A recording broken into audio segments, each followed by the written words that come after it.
Hi everyone, welcome to the channel.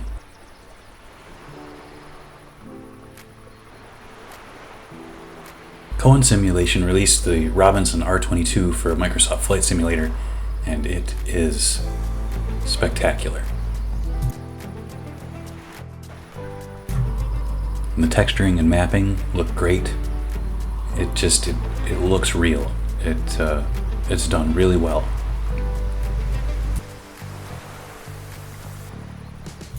The modeling is done exceptionally well. The pitch lengths, the delta hinge, everything looks great. The only faults that I can find are that the crossbar on the rear skid should have a slight bow or smile to it. There's no oil dipstick, not that that's a big deal. And you can't open the access panels on the right side. You can actually see where the quick release fasteners for the panels would be in the mapping, but they're still not present. Not a big deal. Other than those minor issues, the model is very, very accurate to the real aircraft.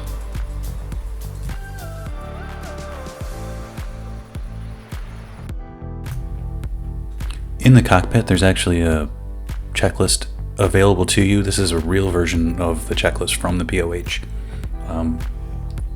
All of the items on this checklist are from the handbook. It doesn't exactly match the checklist, the in-game checklist. I think there's a few things skipped or omitted in the in-game checklist just for ease of use or the way that the model works.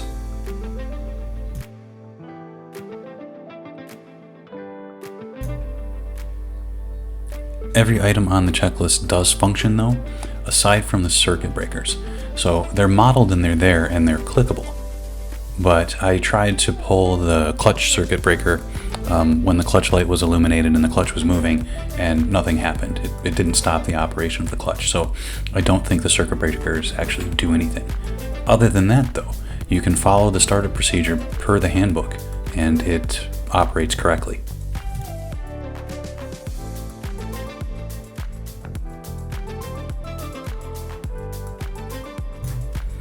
There are a few things in the cockpit that aren't quite right, but they're very minor. The governor switch on the end of the collective doesn't rotate with the throttle. This is in all the different, I've seen this in pretty much every simulated Robinson. The Cowansim R66 does it as well, and even the V-Skylab's R44 and R66 for X-Plane also do it. I actually have to check and see if the default X-Plane one does or not, but the governor switch at the end of the collective does not rotate with the throttle. It stays stationary.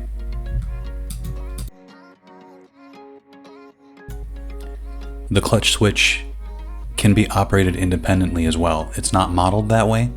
The guard actually will turn the switch on as you close it. It's not possible to have the guard closed and the switch off, but you can actually flip the switch for the clutch on and then close the guard independently. It doesn't work that way in this model. You just close it and that's fine, because that's how the operation works. You would typically flip the guard and close a switch at the same time. The only other item on the checklist that's important that you really can't do is the Sprag clutch check or the needle split test, and I'll get into that a little bit later. It does it better than any helicopter I've seen yet, but it doesn't quite do it right.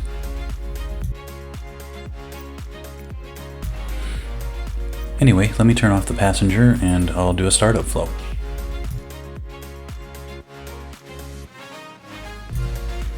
I typically start my flow at the overhead panel with the rotor brake and then check the fuel valve. So I would start up top, check the rotor brake, make sure that it's disengaged. That's engaged, that's disengaged. There's your map light. You can check that the fuel valve is open on the way down, and then continue down the console to the collective and make sure that the collective is full down and that the throttle is completely closed.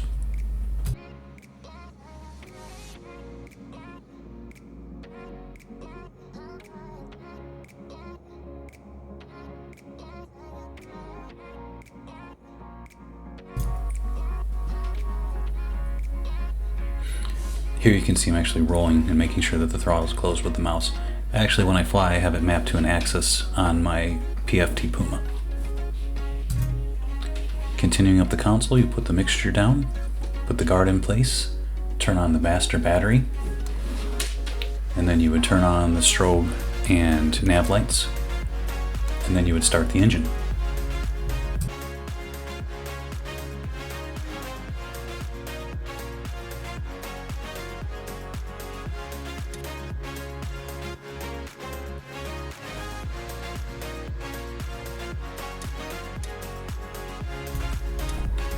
After the engine fires, you'd make sure that the oil pressure showed in the green on the gauge, and then you would turn on the alternator and engage the clutch, and wait for the rotors to start spinning.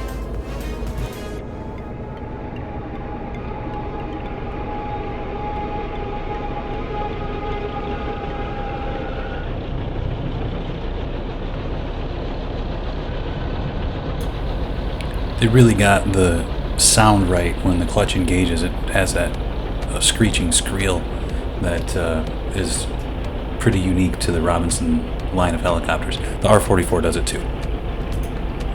While the clutch is adjusting, the light should stay illuminated and then go out once it has reached its final position or correct adjustment. You can see the clutch light just went out.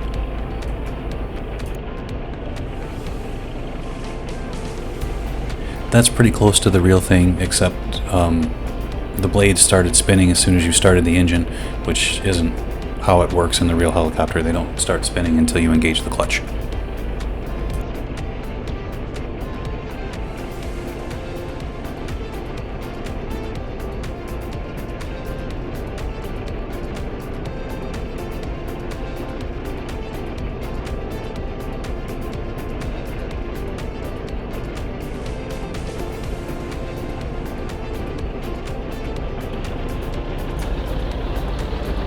You would keep the engine RPM around 50 to 60% until the cylinder head temperature starts to register in the green, and then you roll the throttle up to 75% and do your remaining checks.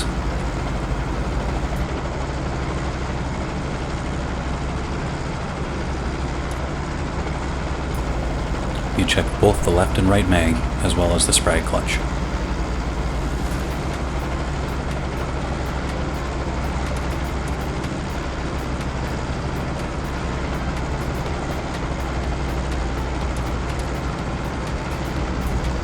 It's also a good idea to look at your carb heat. You can see the gauge here is in the yellow arc or close to the yellow arc. That means your carb temperature is in danger of icing, which could cause an engine stall. So you want to turn your carb heat on so that you don't build up any ice in your carburetor.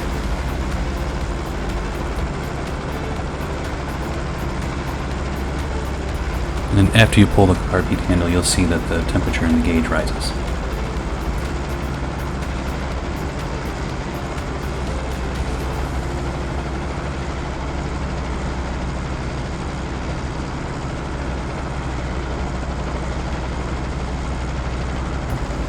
After the sprag clutch check, you would check the low rotor RPM warning horn.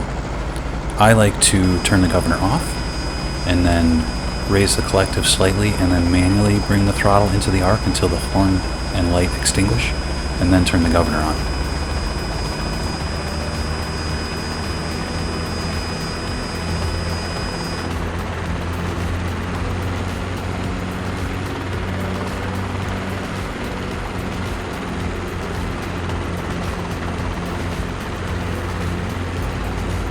Now that the governor has control of the rotor RPM and the engine RPM, and it has stabilized, all the gauges are in the green, there's no lights, there's no warnings, we're ready to go fly.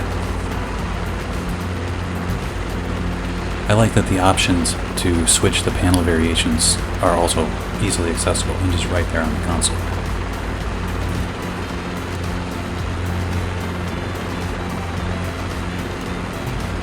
The sprag clutch check is something that I hope gets improved for Microsoft Flight Sim. It's something that seems to be a problem with all, especially piston helicopters, but the turbine helicopters have an issue with auto rotations as well. And until we get that resolved, true auto rotations are going to be difficult.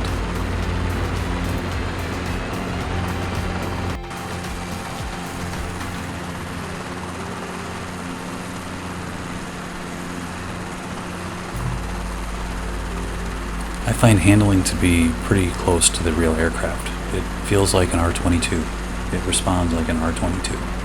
So just hovering around the airport and up and down taxiways, it felt right. So the first thing I did was take it out to do some circuits and do some auto rotations to see how well it performed.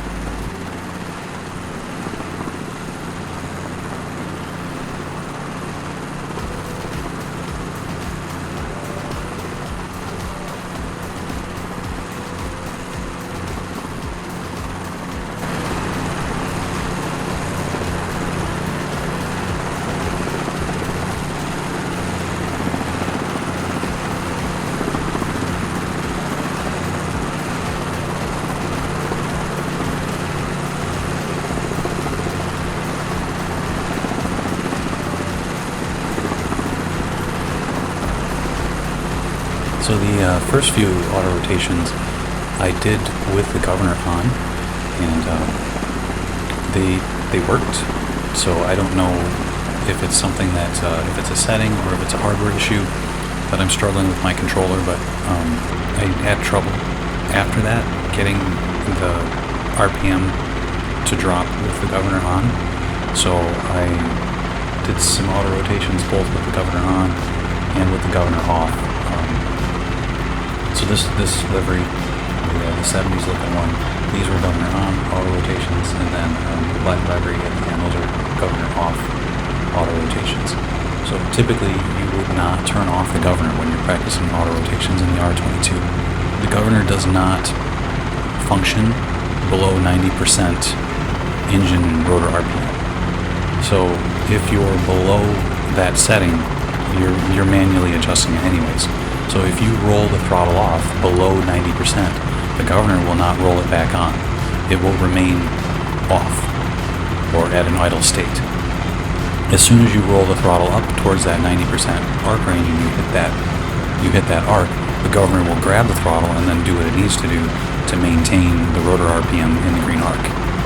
So it sort of functioned like that for these first couple auto rotations, but I really had a hard time with my throttle getting the engine RPM to drop. So it's like the governor didn't want to let go of it. And I don't know if it was if it's the way my throttle is reading. Said my ProFlight trainer's old, so my twist grip throttle could be the culprit. It has a lot of noise in it, so we'll have to see. Multiplayer.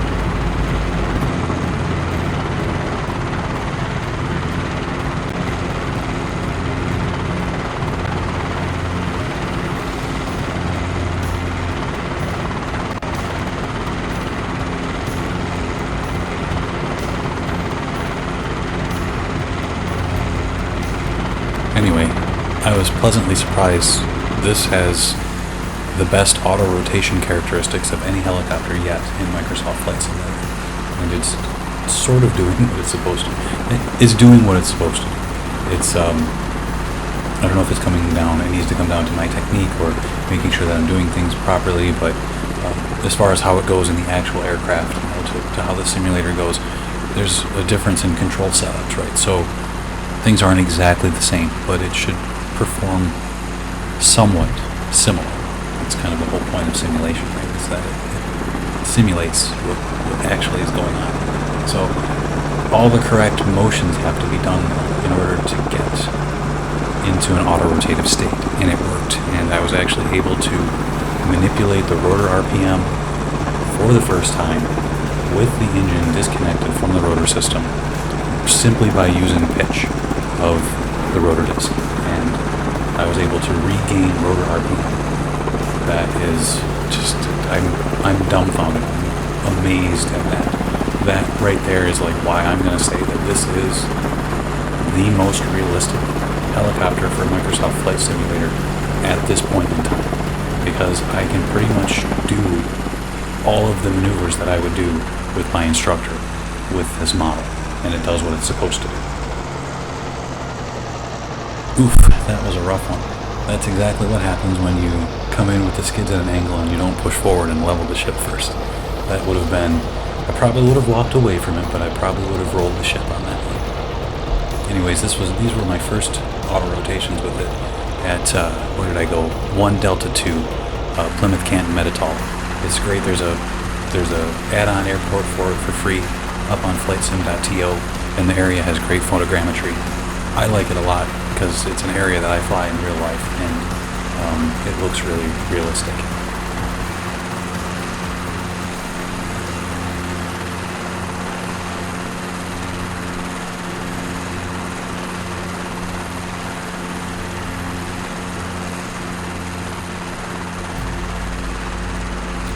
For this last flight, I did 2 circuits around my home airport, Oakland County International.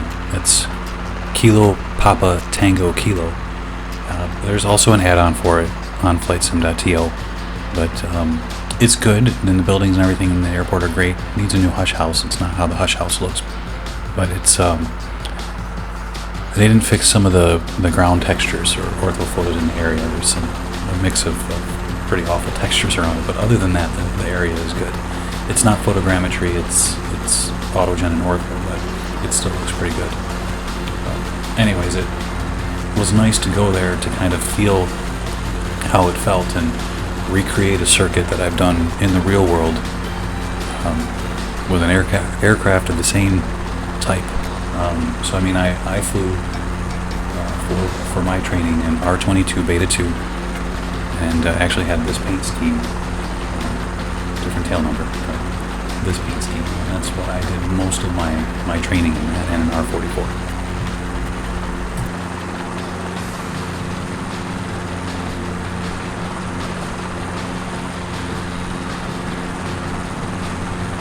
All of the things are happening that I expect to happen. As I started to push forward, I lost a little bit of altitude, and as I started to gain airspeed and go through ETL, the transverse flow effect caused a pitch up. I had to push my cyclic forward in order to maintain the same altitude so that I would continue to gain speed until 55 knots, and then I pitched back for a climb.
It handles how I expect.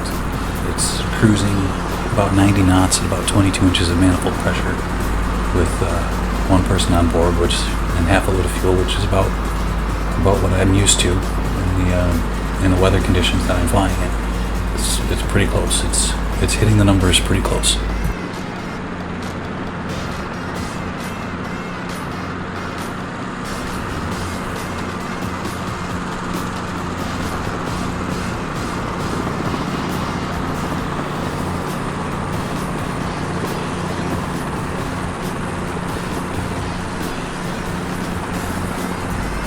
I know the red line on the map gauge is 25, but your map limit actually changes depending on the outside air temperature. So on a cooler day, you might be limited to 22 or 23 inches of manifold pressure, depending on the density altitude. There's a placard on the visor or on the control column that lets you know, and there's an outside air temperature sensor, so you can figure what your manifold pressure maximum is. I guess it's similar to having like a first limit indicator, like what I guess you don't have a first limit indicator. That's your indicator. Like what is on the Cabri or like a H125, right? The Aerospatiale or Airbus system. That system basically calculates for you what your first limit of maximum power is going to be. With this machine, you have to look at the placards and you have to look at the gauges. So based on the air temperature as it was, I would have not exceeded 23 inches of manifold pressure for this flight.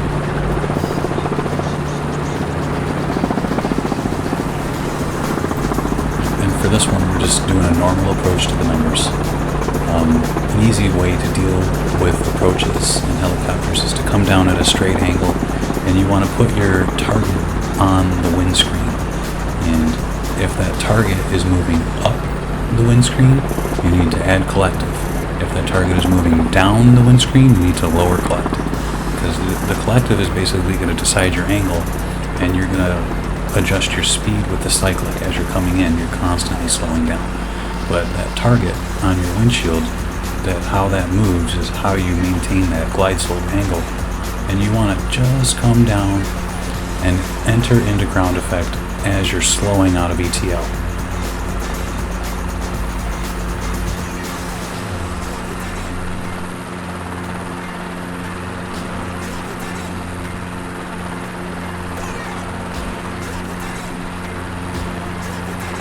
Anyways, after that first approach, we'll do a couple of quick stops down the runway for practice before we do the auto.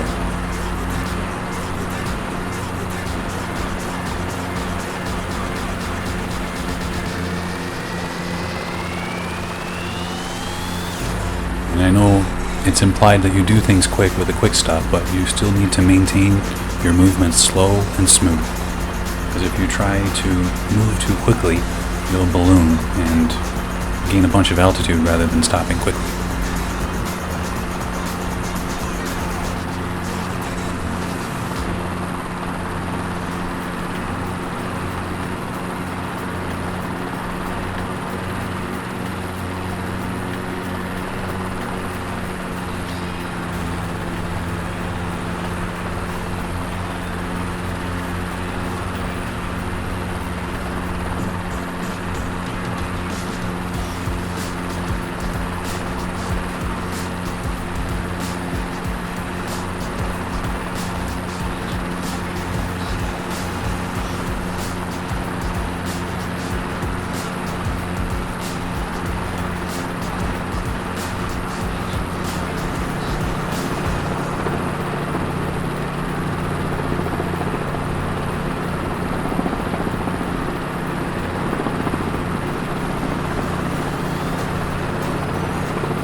The only other thing that I noticed that is off to me is the trim knob.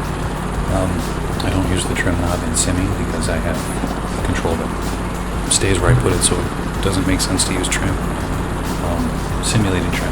But in the real aircraft, it's nice to have that trim for cruise flight, and it's like a bungee cord really, or rubber band. It's on or off. You pull that knob up and it's on or off. So and what it does is it applies a little bit of forward and right pressure to the cyclic, so when you're in a cruise it takes a little bit of that workload away. To me it's modeled a little bit too small, a little bit too far to the right. It should be over to the left a little bit, and it doesn't come out far enough when you engage it. It really lifts up like 3 or 4 inches when you pull it. And in training you actually train to reach around the cyclic to pull the trim, so you don't accidentally pull the mixture.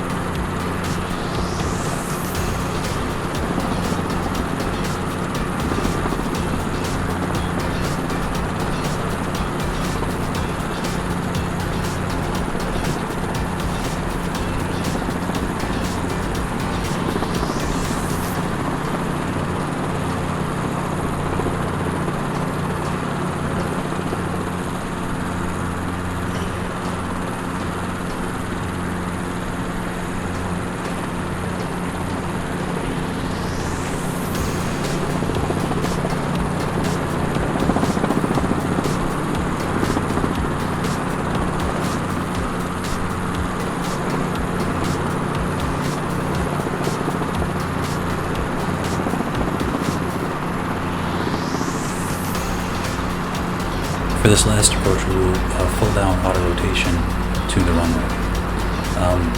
I shut the governor off just because I was having issues with the throttle management. So with this one, I shut the governor off and entered the auto rotation between 80 and 75 knots and tried to maintain that all the way to the ground.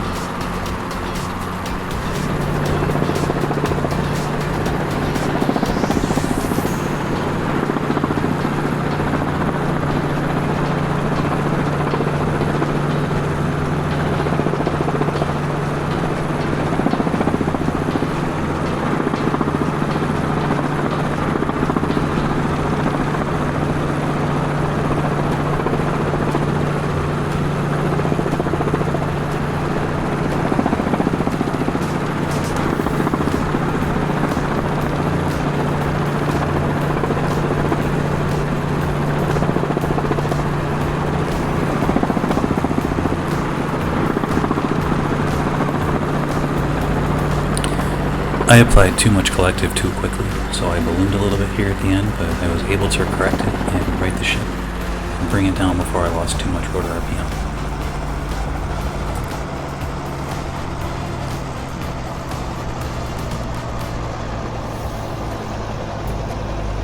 Thanks for watching, be safe, be kind, and I'll see you in the next video.